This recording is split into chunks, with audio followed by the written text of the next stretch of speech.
વિદ્યાનગરમાં ઝડપાયેલ ડ્રગ્સના connection વડોદરામાં નીકળતા વડોદરા શહેર પોલીસે તાંદલજાની એક મહિલાને ઝડપી પાડી છે।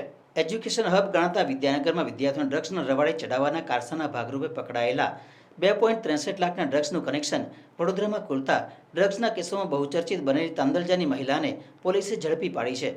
2 મહિના પહેલા આણંદની વિદ્યાનગર પોલીસે કરમસદ નજીકથી સ્કૂટર પર જઈ રહેલા પરવેઝ હકીમ સૈયદ અલ હયાત કોમ્પ્લેક્સ નાની ખોડિયાર રોડ આણંદ અને મોહસિન ખાન સિરાજ ખાન પઠાણવાડો વાલસણને ઝડપી પાડ્યા હતા। પોલીસે બંને પાસેથી ₹63 લાખની કિંમતનો ડ્રગ્સ સ્કૂટર અને 2 મોબાઈલ કબજે કર્યા હતા।